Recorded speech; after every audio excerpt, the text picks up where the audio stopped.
welcome to batch 2 ng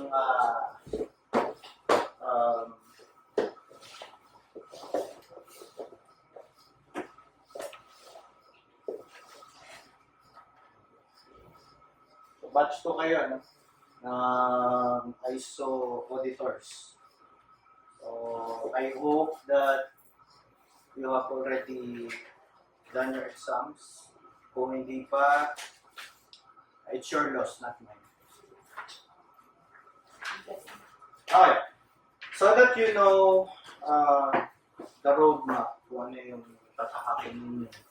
For the next following months, starting this day, we will be targeting yung December external audit. Last year, hindi tayo ng December, right? Bakit? Kasi hindi tayo prepared.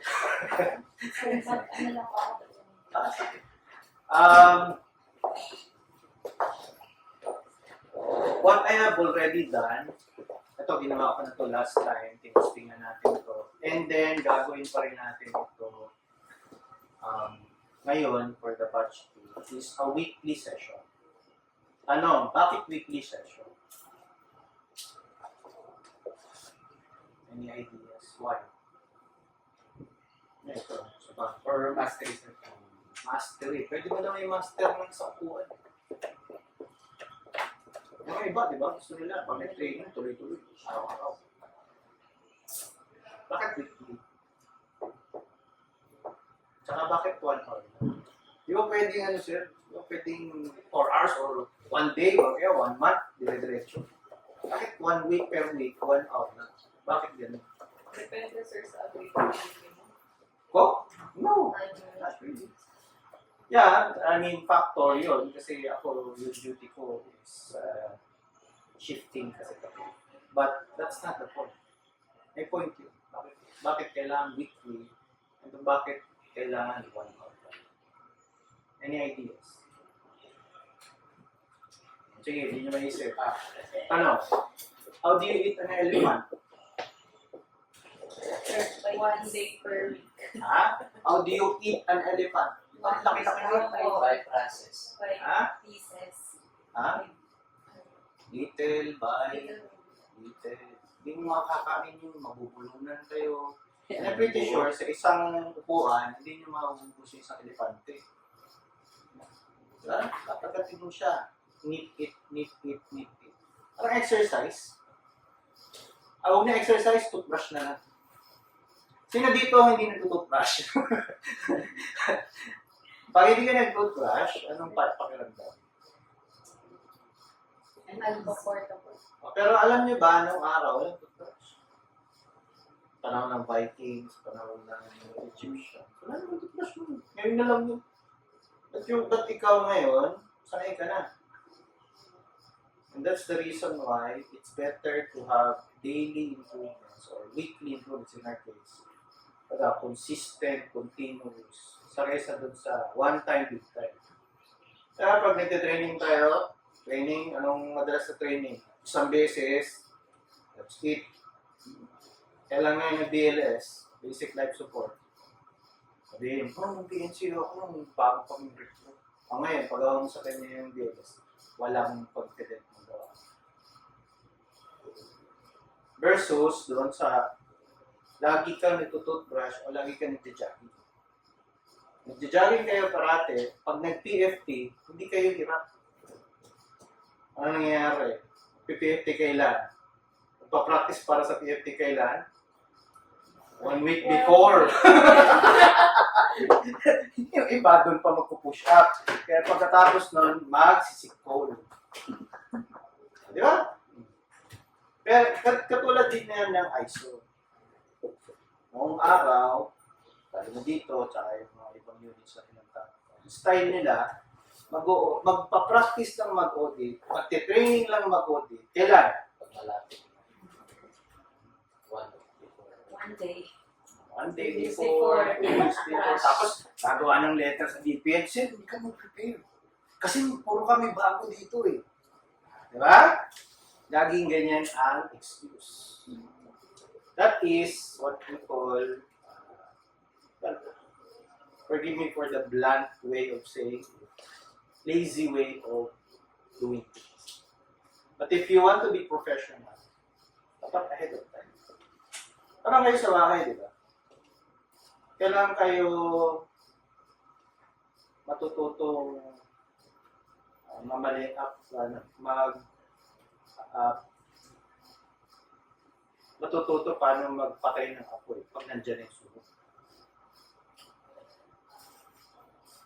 Okay. Wala na, patay na. Ubus na, tupok na yung bahay mo. So, this is our initial timeline. Initial lang to, ha? Kasi I wasn't sure kung matutuloy ito eh. I was just waiting. But thankfully, si Wilma is very consistent. Yan ang kagustuhan ko kay Wilma. She was very honest from the beginning. Hindi niya alam. And that's what I like. Mahirap kasi magkunwari. Marami akong kilala. Ano eh, artista eh. Alam ko yan. Pagdating sa actual, pangangal. So, hopefully, these are the things that you are going to learn for the first 1, 2, 3, 4, 5, 6 weeks. 6 weeks. Magugulat kayo, December na. So, I just hope that through the weeks, dahan-dahan, hindi ko kayo bibiglayin, don't worry. Kaya hindi kayo mabulunan. Tapos hindi na kayo babalik kasi nabulunan kayo. So, dahan-dahan tayo. I will take it slow. I'm very thankful din kasi unlike last time, opportunities for improvement natin to. Baka akala nyo ha. Kasi last time, ilang weeks lang. Bago talagang matapos. So, nakakala na si Wilma. Grabe, kita ko ngarag siya talaga eh. Pero this time, we are going to do it months ahead. And I assure you, because we are months ahead of the game, by the time na dumating yan, parang wala na. Wala, normal lang. Relax tayo. So for today, we are going to understand what is the audit process. Diretso agad tayo, tumbukin na natin ano yung ginagawa natin. You are going to be auditors. Right? You want to become auditors. Or you need to become auditors. Hindi ko alam kung what or need. Hindi ko alam sa inyo. Mamaya tatanungin ko. Then, the second would be what is the process flow chart. Bakit? Kasi process tayo. You are going to audit the process. Ano ang process ng PNP-GH? So, ano yung proseso na yan? How are you going to audit the process? Ano ba yan? Ano ba yung mga mechanics to? And then we are going to identify the 8 waste. Yung 8 waste, hindi to basura. Ha? Though, in general terms, in lean management, in Lean Six Sigma, pag may Lean Six Sigma kayo, doon mo makikita na mayroon palang waste sa isang proseso. Yeah, bigyan ko kayo ng ano. Nakapasok na ba kayo sa loob ng McDonald's? Hindi doon sa kainan doon sa backroom, yung kung saan nila ginagawa yung burger. So, nila. Punta na kayo? Jollibee lang. Jollibee na punta kayo. Kayo? Jollibee, sir. Wala? Dati Sige, sa bahay na lang. Siguro may bahay kayo, no? Asan ang sink? Nasa? Gilid. Saan? Gilid. Kung ito yung room ng kitchen nyo, asan ang sink? Dito. Ikaw? Doon. Asan ang ref? Dito. Dito. Asan ang kalan? Dito. Dito. Diba? May mga design ng kitchen, yung kalan, nandun. Yes, Yung sir. sink, nandito. Tapos nasa gitna yung, ano naman yun. Tapos may harang pa. Ano? Alin ang mas efficient? Hindi nyo ba alam na dinidesign ng McDo, ng mga malalaking kumpanya, yung food preparation nila? What they do is they do this spaghetti diagram. Spaghetti diagram, Titingnan nila yung lakad mo. Tapos kinakalkula nila yung segundo ng paglakad mo. So they know now asan ang dapat paglagyan ng rep. Saan dapat nakalagay ang frying pan. Asan nakalagay ang ganito at yan. Kasi segundo. Nag-usapan segundo, ha? Hindi minuto, hindi oras. Bibigyan ko yung example dito sa health service. Asan ang heart? Asan ang tao? Palagay mo, ilang araw nila, pabalik-balik, akyat baba yung tao. Ilang minuto yun. Imagine mo kung let's say 1 minute yan per day. 300, times mo, 365 days a year. Multiply mo sa 500 PNP personnel.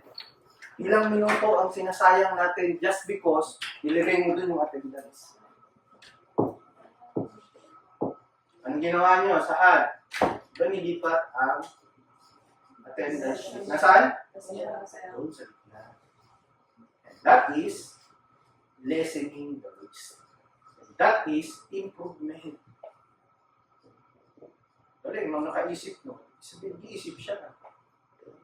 So yun yung ibig sabihin. That is identifying 8 ways. Hindi lang isa, 8. Marami. Yan yung basis na sabing 7S. Pag hindi makita yung 8 ways. Kasi gusunod lang kasi yung 7S. Okay. Yan invento yung 7S kasi hinahanap ng 7S yung 8 ways. Kung hindi mo hinahanap yung 8 ways, huwag ka na mag 7S. Sayang yung ginagawa. Okay, next. What is documented information and records management? That will be our next topic. Why? Inuna ko yan. Kasi what has not been written did not happen. Sabi mo, meron. Saan ebidensya mo? Wala. Ito naman ngayon. Bakit tinabi ko yung records management sa documented information? Why? Kasi tayo, kahilig natin sa dalawang klaseng bagay. Pag may records, it's either tago ng tago or tapon ng tapon. TNT. Kung tapo ka ng tapon, ano ibig sabihin nun? Kaso. Kaso kayo kasi tapo ka ng tapon ng dokumento.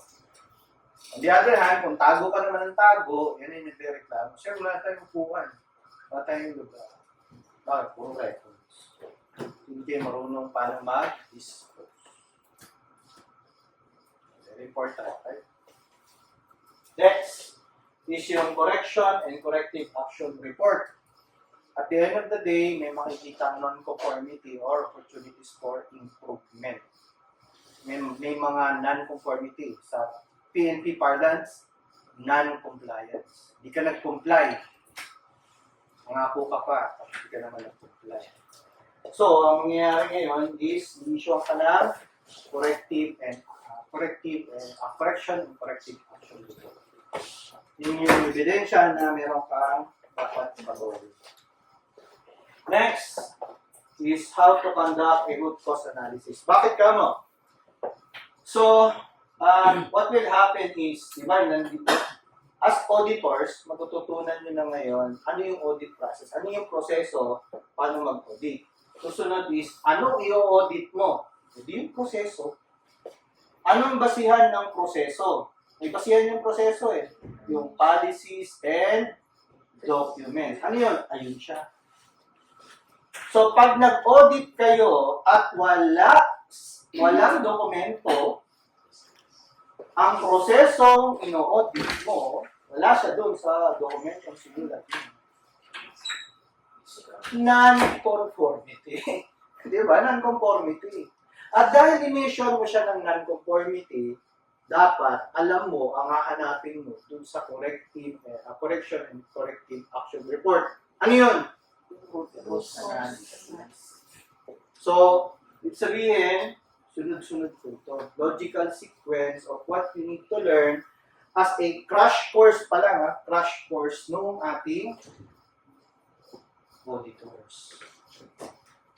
Auditor po, isang linggo naming training sa DAP.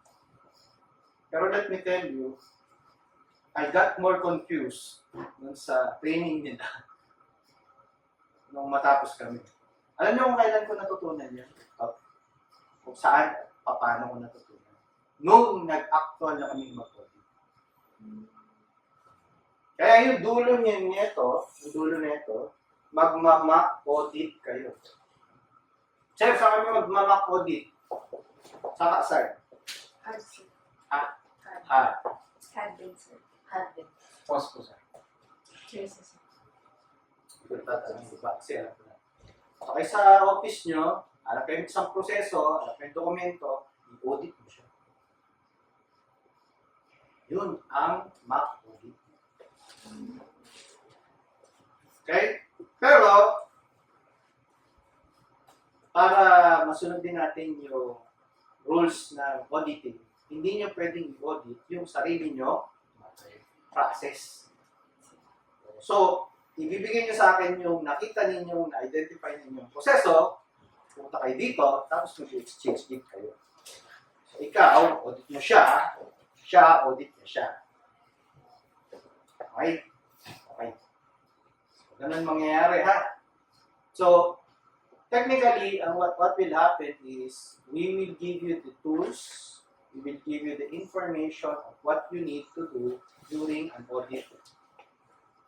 So that kapag nag-audit na kayo on your own, you will know what to do. Hey, teka lang.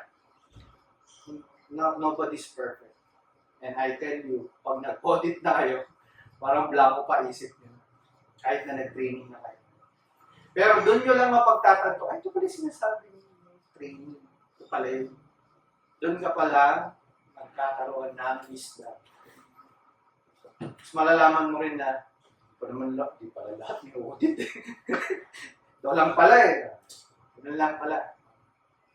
Okay? Okay. Sige, bilisan natin yung ibang bagay dito. Nasa inyo naman ha. Yung iba dito kasi pwede nyo nang basahin on your own. My role here is not to spoon-feed each and every one of you. Hindi kayo bata. I will treat you as adults. I will treat you as professionals because that is what I want to be treated then. I want you to be responsible enough for your own education. Kaya, next time ha, pumunta kayo dito, dapat nandyan yung Bible niyo. Ang mga Bible. Ano yung Bible ng auditor? Yung ISO 9001:2015. Sinend ko na doon sa group chat. Download nyo, walang bayad. Sabi ni ma'am, magkano yun? Per clauses, kailangan i-click mo yung button to buy. Magkano? Hindi ko pa sure, pero may bayad na.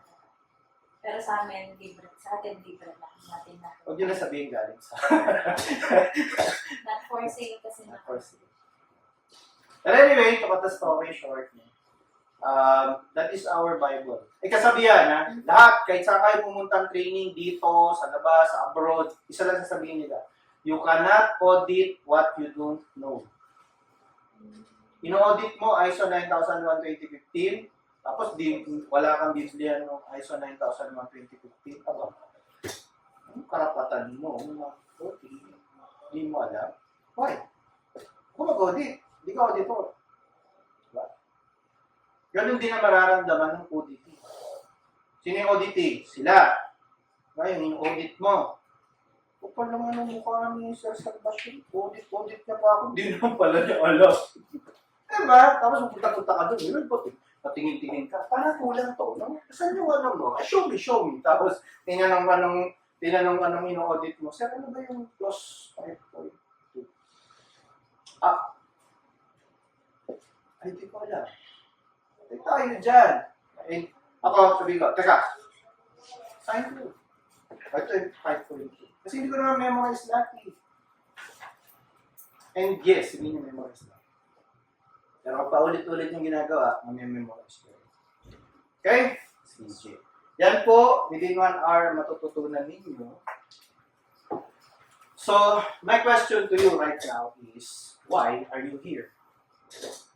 Start tayo. Doon sa likod. Paborito ko yung mga nasa likod. Ba't ka nandito? Learn, sir.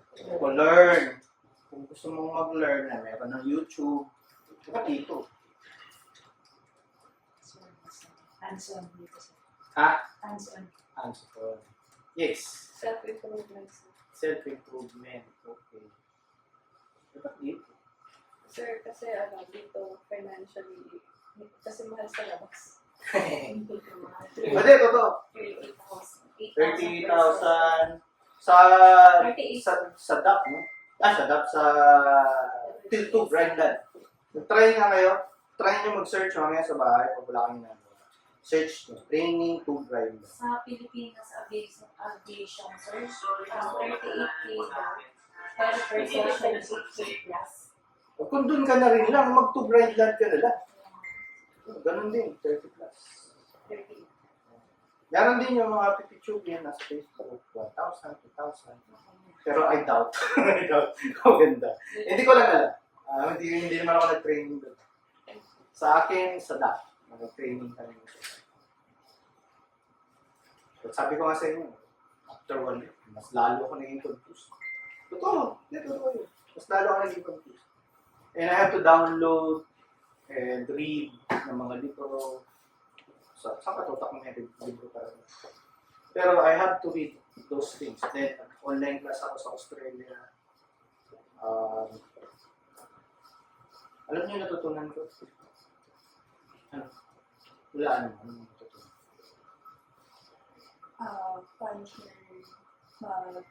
Paano yung process nila abroad?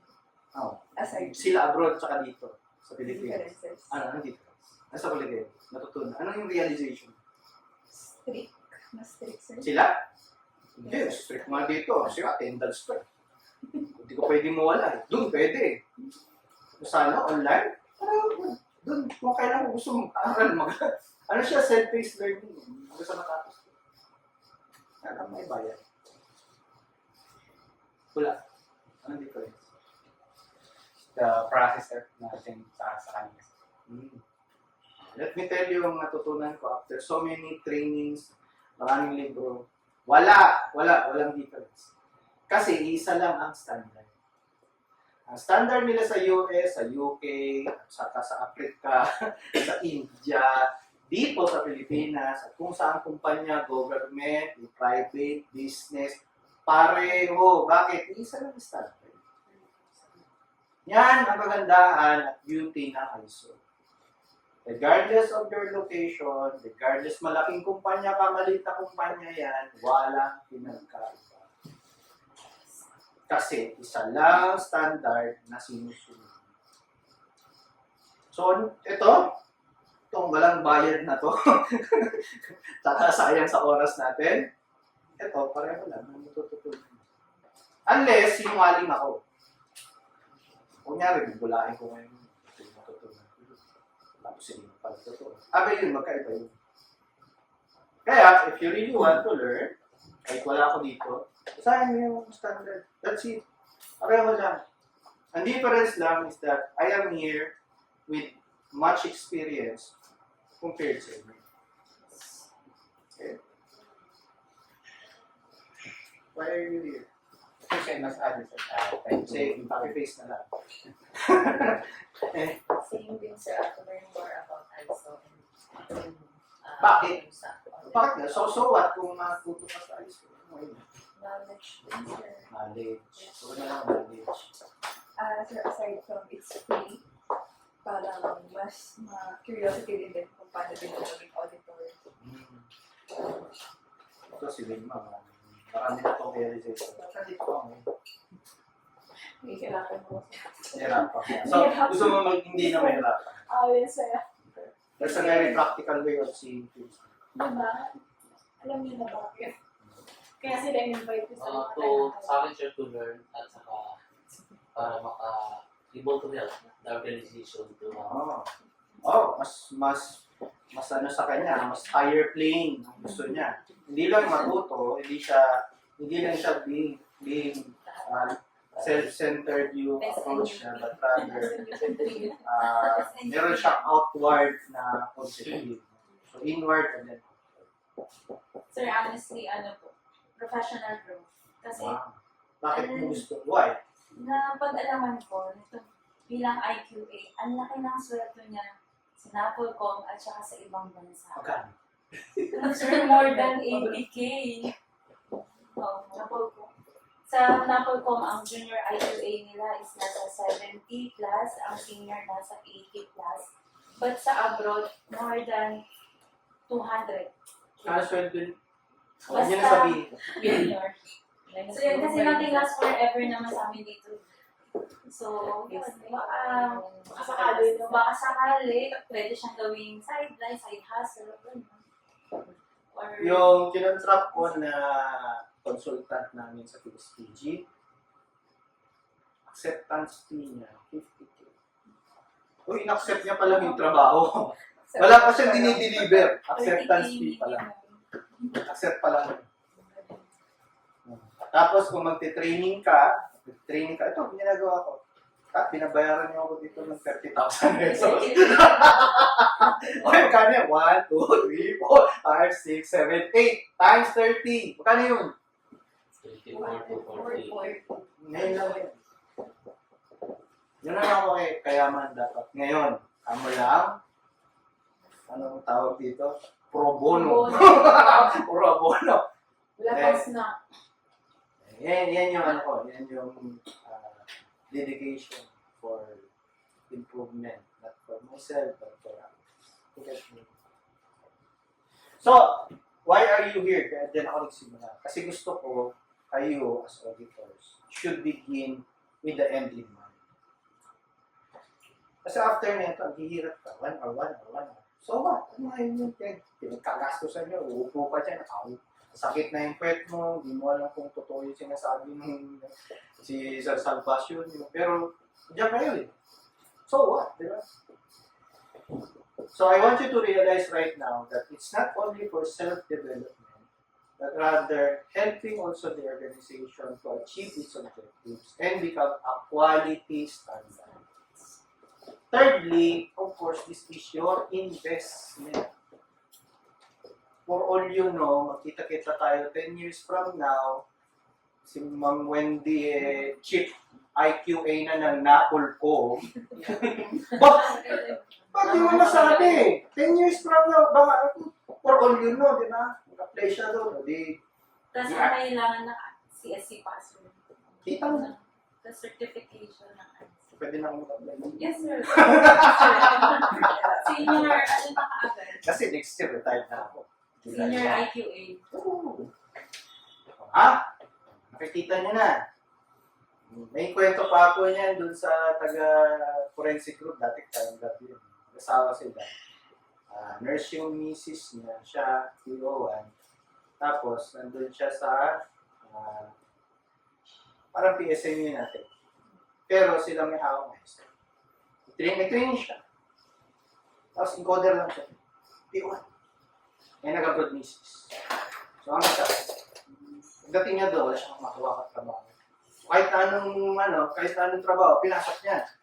Pagpasok niya doon sa isang kumpanya na, parang encoder lang din yata siya. Naghanap ngayon, gusto magpaayos sa certified ng kumpanya. Unfortunately, lahat ng personnel sa loob ng kumpanya, walang training. Nakita ang kanyang parang PDS, curriculum vitae. Meron siya training. Siya ang chief. Siya ang ginawang chief ng internal quality office. Hindi ko na tinanong kung magkano. Pero I'm pretty sure malaki ang sweldo. Imaginin mo yun. Iuwan siya dito, pero good. Sige. Siguro naman, hindi na kayo dyan. So, mabilis lang to. ISO stands for International Organization for Standard. Sabi sir, bakit ISO? Parang mali spelling, mali acronym. Ang alam mo kasi dito, isosceles. If I'm not mistaken. Kaya yun.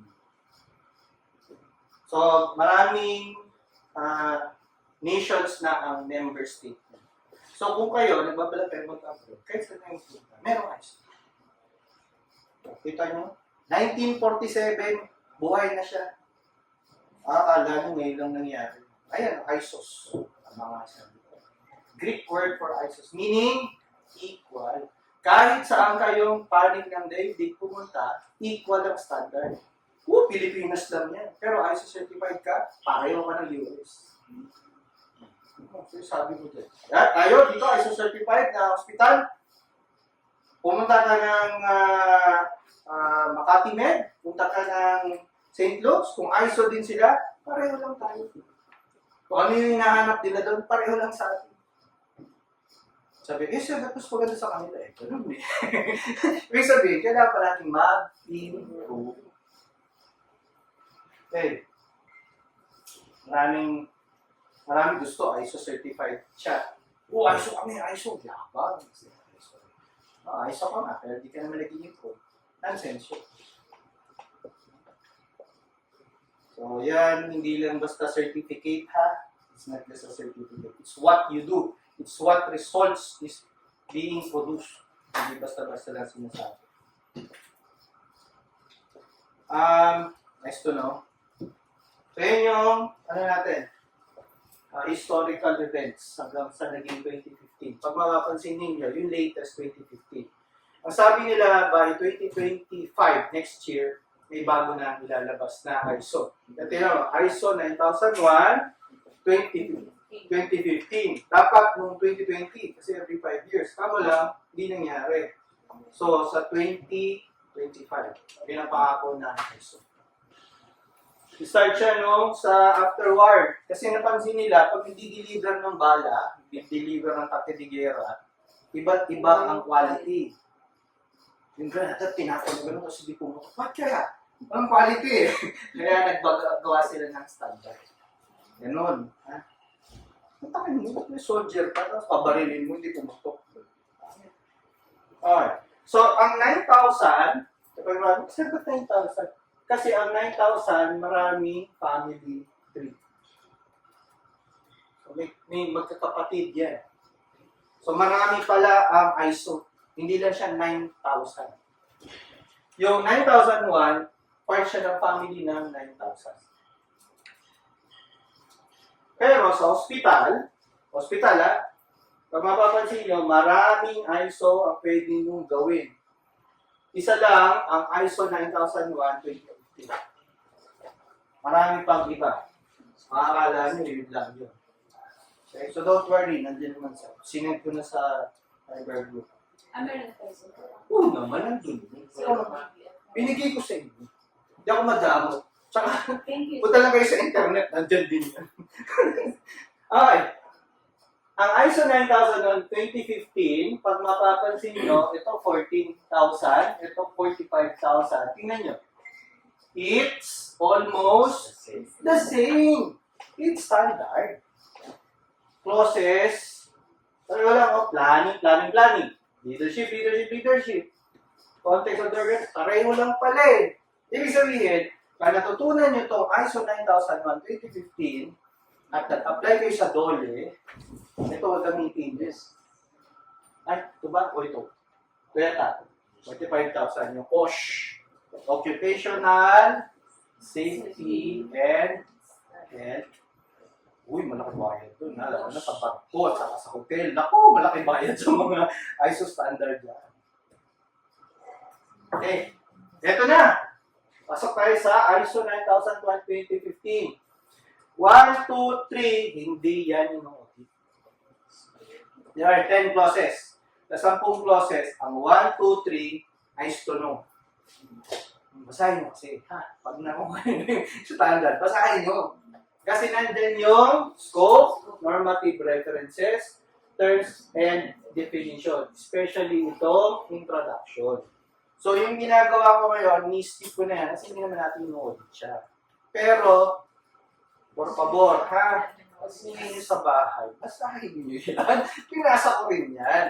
Kailangan basahin nyo yan para walang question sa inyo as auditor. Kali, dadaanan din naman natin ito. Kayo magkalala.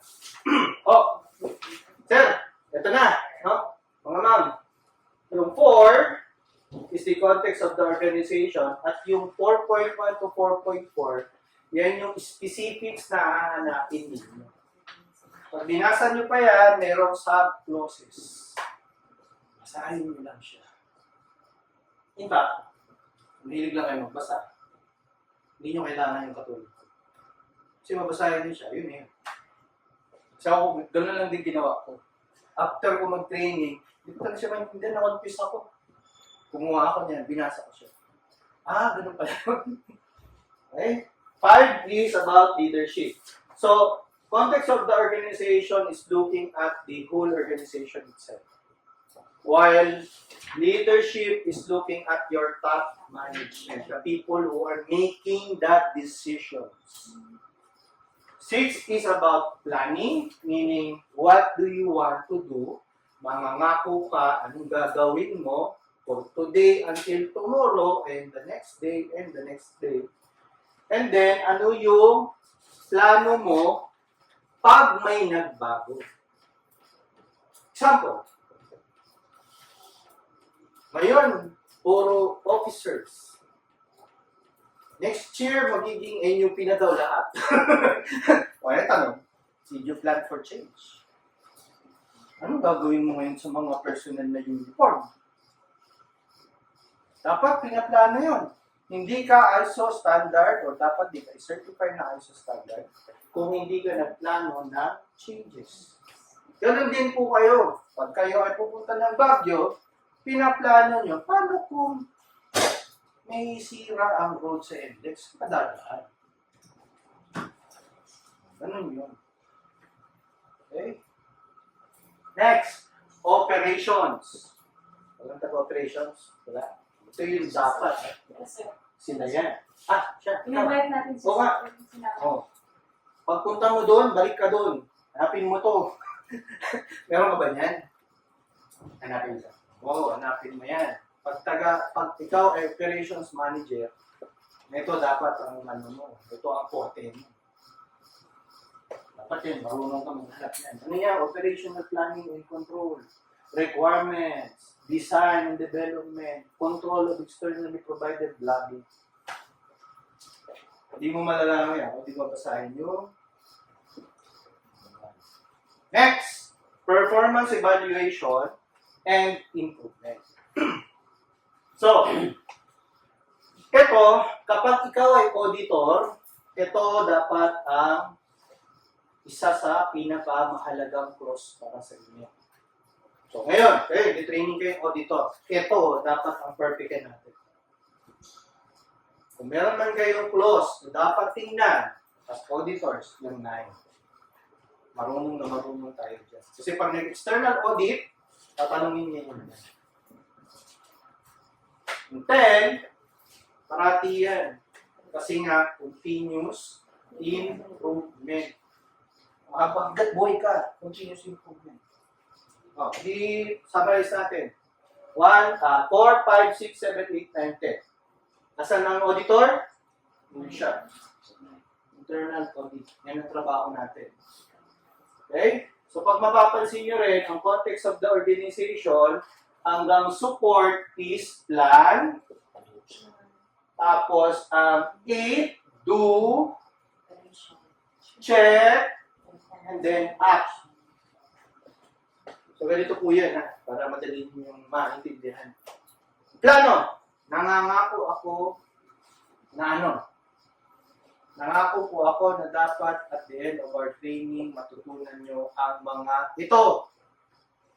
Dapat kayo ay maging auditor pagdating ng panahon. Pero pag nag-retire na ako, di nyo na ako hanapin. Kasi nasa ibang bansa na ako siguro, o kaya nasa mas malalaking organisasyon na pangbayad sa akin ay 200,000 pataas. Plano. Do. I-deliver ko na ang training program. Ito yung kailangan ninyo. Do. Check. I-check ko kayo pag nagpa-exam ako sa inyo. Or tatanungin kayo. Interviewin ko kayo. Kamusta na kayo? Then, act. Kung ano yung hindi nyo alam, sir, may na ako sa sa ganito. Ano nang ba? Sige, gawa natin ang paraan. Yun. Ganun din po sa organization ng PNPGH. Nagpaplano tayo, may plano si leader, merong mga policies and procedures, merong statutory requirements, kailangan mong gawin. Diniliver natin through OPD yung services nila. Right? Ano, di ba? Ginamot natin yung mga tao. Teka. May nagre-reklamo. May complaint. Ano gagawin natin?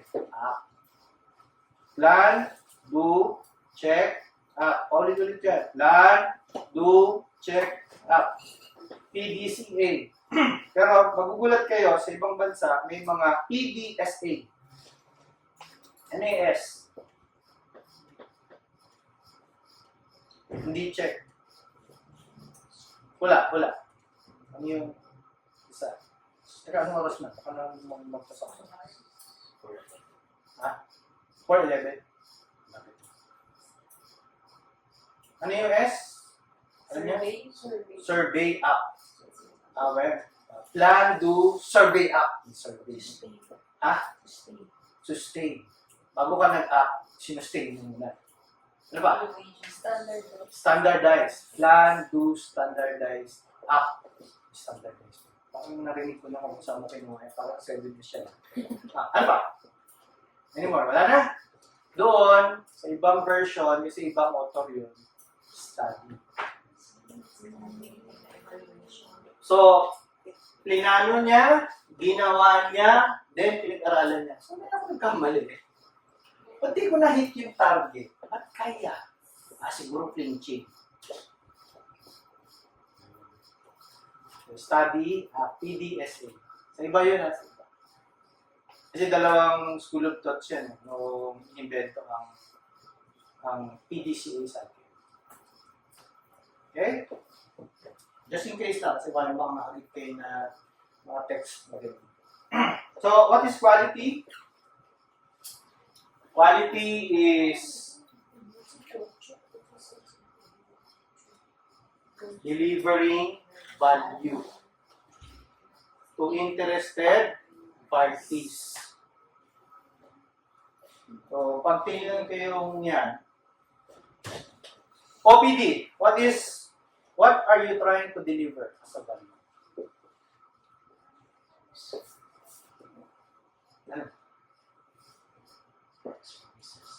Ano service? Maraming service. Baka special service yan o secret service. Anong service? Medical service. Anong klaseng medical service? Dapat specific kayo. Dapat yun lang ER. But outpatient. Ano pala sa consultation? Consultation. Okay. Ano pa?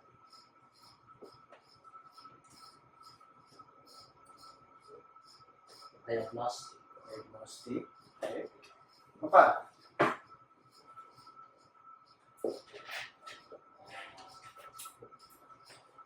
Kayo, pag may sakit kayo, ba't kayo pumunta sa OPD? Why? Para treatment. Bakit kailangan mo ma-treat? Wala sa ma-diagnose. Minsan, easy lang yung sagot mo sa tanong. Hindi simple. Ba't ka ba pumunta sa hospital? Kasi meron ka sakit. Yung masakit sa'yo. Ngayon, bakit sa hospital? Para mawala ang sakit. Kung pumunta ka sa hospital at lalo ka nagkasakit,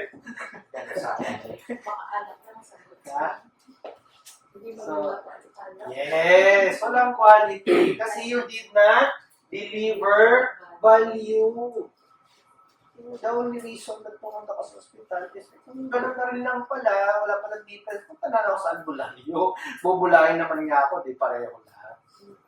At least doon, hindi mo kasayo-sayo kasi ganyan, uusugang kang ganyan, at nag-itlog, kaya. Dito wala na. At least doon, meron ganun. Dito walang entertainment value. masungit pa yung mga masungit pa yung mga ano natin. Personnel. Look at that! Bawal po. Joke lang. So, yun ang ibig sabihin. No? You must deliver value. To whom? Interested parties. Hindi po lahat ng tao may kailangan ng ospital. Sinong walang kailangan ng ospital? Yung walang sakit. Diba? Oh, parang pulis. Sino may kailangan ng PNP? Biktima ng kriminal. Oh. Sino hindi kailangan ng PNP? Yung kriminal, kasi kaya nga. Kriminal siya. Diba? Ganun yun. So, ibig sabihin, sinong interested parties? Ito yung nabiktima or yung may sakit. Pero yung walang sakit, hindi namin kailangan yan. Okay? Ganun lang. So, what is quality? Quality is delivering value to interested parties. Give you our example. Medical mission. Saan? Sa Bulacan. Sino nag-medical mission doon sa Bulacan? PSPG. Did they deliver value? Hindi service meeting sila. Unang-una, hindi sila health services, di ba? Hindi sila health services. Health service, dapat bang ginawa yun? Kung medical mission doon sa Bulacan? I could argue, no. At sino customer? Yung taga-Bulacan o yung pulis? Pulis, di ba? Kaya ka nag-exist ang health service, kaya nag-exist ang health service. Hindi para sa sibilyan. Para kanino? Sa pulis at yung dependence ng pulis. Eh, ba't ang daming sibilyan?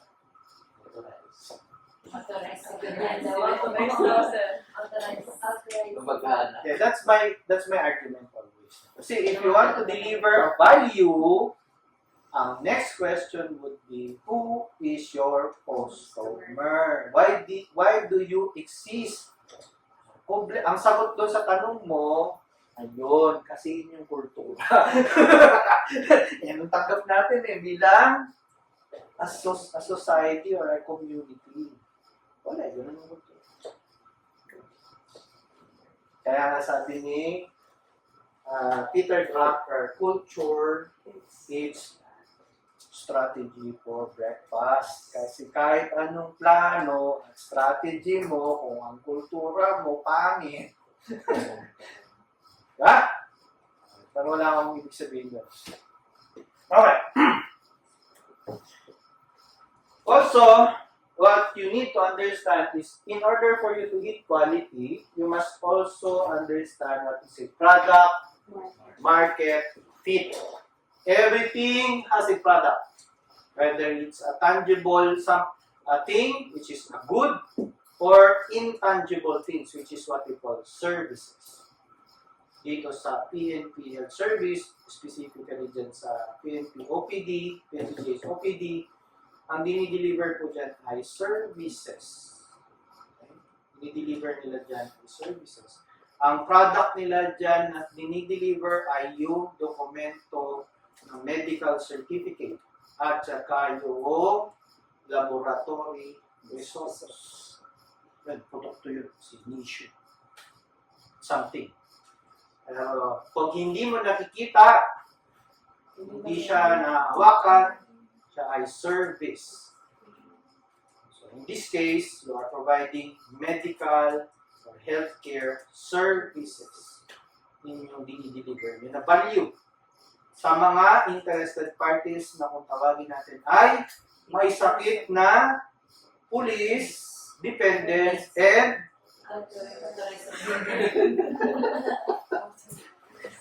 nagsabi nun, di ako yun. Okay? Para ano? The keyword is to satisfy. Kaya nga po, product, market, fit. Ito masama, no? Gawa ng serbisyo. Ang daming serbisyo na ginagawa. Tanong, bumibili ba? Ayun. Ito bigyan ko kayo ng example. Sino ang may pinakamataas na census ng pasyente? Bakit mas konti ang tao ng OB kumpara sa ibang services? Meron bang product market fit? Okay, question yan. It's a question. I'm not saying anything that may percolate that in your mind. Parang ganito yan eh. Nasubukan niyo na ba magbenta? Yes? Anong binibenta? Libro, sir. Libro. Kanino ka nagbibenta? Ano, sir, nationwide, TikTok. Sa TikTok. Through TikTok. Sino ang bumibili sa'yo? Ano, sir, book readers. Book readers. Ano bang mga libro yung binibenta mo? Non-fiction, fiction? Fiction, sir. Fiction. So, something that would entertain Yes. rather than being a tool. Okay. Have you analyzed your customers? Yes. And what is your analysis of customers? Sir, consumer ako, sir, no non-fic. But yung audience ko, sir, is fiction. So, tinanslate ko yung non-fiction to fiction para mas mataas yung market, yung tao, audience. So, you're saying your marketing strategy, yun yung ginagawa. But my question is, does your product fit your market? Yes, sir. Kaya ka kumikita. Yes, sir. Imagine mo, nagbenta ka ng non-fictional doon sa mga Fiction. audience mo or customers mo na ayaw na ay magbasa na ganyan. Imagine mo, nursing book, nagbenta ka doon sa sino bibili sa'yo? Wala. Because you have no fit. Kaya nga, ito. Kung magbebenta kayo sa mga elitista, mga mayayaman, magbibigay kayong discount. Hindi, sir. Why not? It questions the quality. Okay. Ano pa? Kaya afford naman sila yung audience. Iniinsulto mo siya. Bakit? Hindi ko ba kayang bayaran yan? Alam niyo, binibenta niyo sa mga mayayaman, exclusivity. Kailangan ako lang. Yan ang binibili nila. Kaya tinan niyo yung mga binibili nila. Lamborghini. Kasi ilan lang ang merong Lamborghini sa Pilipinas. Kaya kung gusto mo magbenta sa mayayaman, kailangan yung something unique at yan lang ang meron. Hanggat mas mahirap kuhanin, mas gugustuhin. Pag nagbenta kayo sa mahirap, sa mga class E at class B, ano naman strategy? Lower price. Discount. Parang sinasabi niyong promo. Oh my God. Buy one, take one. Mass market. Kaya pag nahilig kayo sa discount, katulad ko, at saka nahilig sa 50%, ibig sabihin, nandun tayo sa mga lower class ng society. It's not bad, I'm not saying it. Pero yun tayo yun, okay? Okay, maglalala, kasama ako doon. Lagi ko na sa divisoria nung araw. Etc. Okay, so, nakita niyo, product, market fit. Pag binigyan mo ng discount, ang mga mayayaman, insulto yun. Kaya huwag ka magbibigay ng 50% off. Kung kinagat niya yun, di siya mayaman. Kung mayaman lang yun. Okay. How about TNT Patrol Plan 2013 sa kasi 9,001 2015? Ito dalawa yan ngayon, pinatigil lang yung isa. Pero, pareho lang siya. Iba lang ang approach at iba ang tawag. Yung mga terms na ginagamit. Sa TNT Patrol Plan 2030, ang tawag nila sa interested parties, which is yun ang term na ISO, ay stakeholders. Pareho lang yun. Grabe naman. Pareho lang yun. Audience, customer, market. Pareho lang. Depende na sa kausap. Okay? Pareho din silang may process. Pareho silang may resources. Ang kaibahan lang ng dalawa, mas liberal lang ang interpretation ni TNT Patrol Plan 2030 o yung balance contract. Tapos meron silang concept na wala rin sa ISO. Pero ISO, ang beauty niya, since ISO pinag-uusapan, ang pinag-uusapan natin dito is a standard. Kasi mo, hindi ka lalabas dun sa standard. Pero, sabi ni ISO, hindi naman siya very strict. In fact, si ISO natin dito, ang ginagamit na scorecard, ang scorecard nino, yung PNP, Patrol Plan 2030 ng PGS. Okay? Okay. So, if you want to understand more ano ang ISO at saka yung PGS, ano yung link ng dalawa, tinan niyo yung mga tao, yung mga players. So, sa ISO, papansinin mo may top management, may core process owners, saka support process owners. Anong difference ng tatlo? Simple lang. Core process versus support process. Saan ka sa tatlo? Sir, Anong ka dun sa tatlo na yan? sa support, sir. Support. Cow? Or, sir. Core. Cow. Core. Core. Cow. Support. Support. Cow. Support sir. Cow. Cow. Support. Ikaw. Core. Ako na sa ER. Sa ER ako. Ano ako? Core. Support. Sure.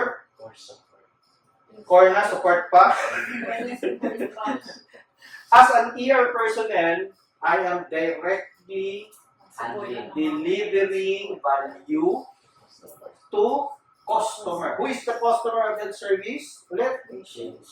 Patients who are categorized into 3, di ba? So yung patient, kung kayo ay direct patient care, nag-IV, nag-intubate, nagbabayad signs, ibig sabihin ako ay core process owner.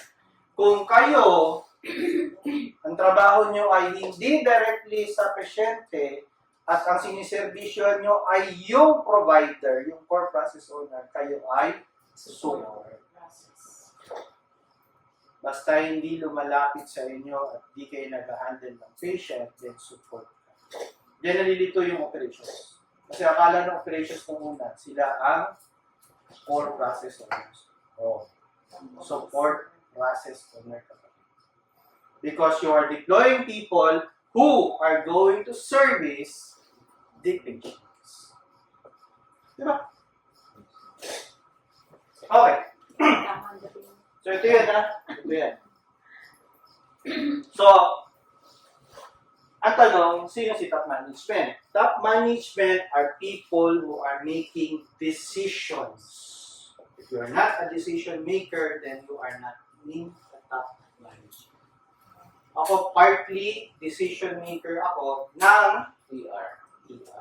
Kasi nga, supervisor.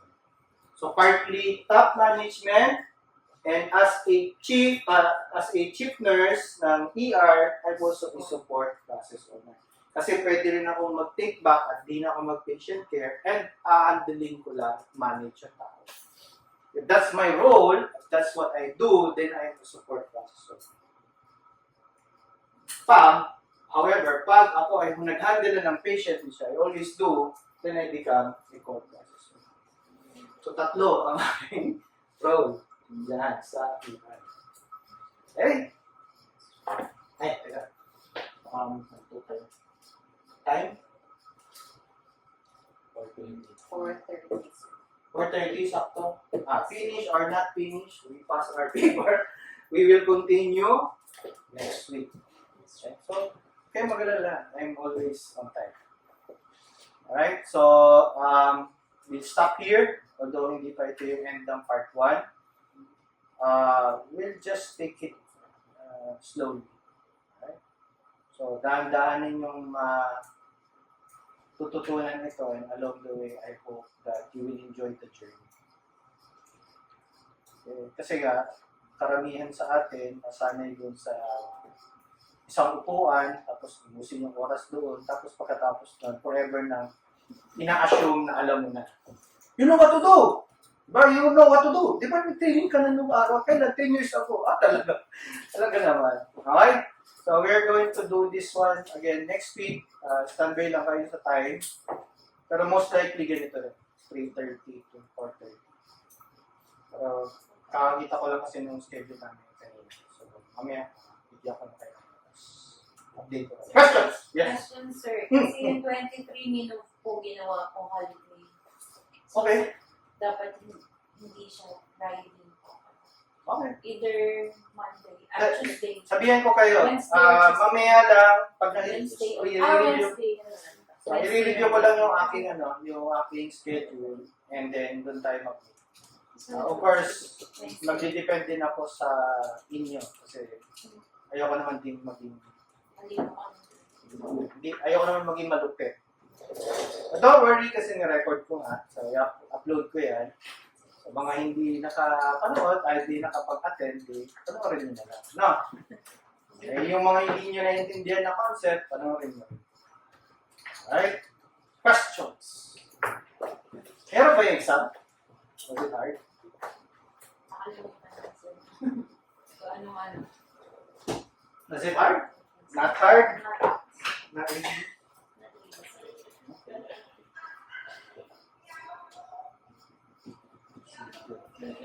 So, thank you, and I hope may natutunan kayo for today. Sir, yung schedule nito sa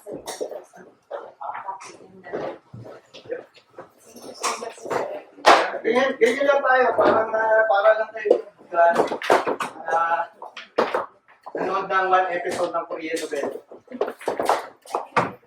Papatay na lang yung video.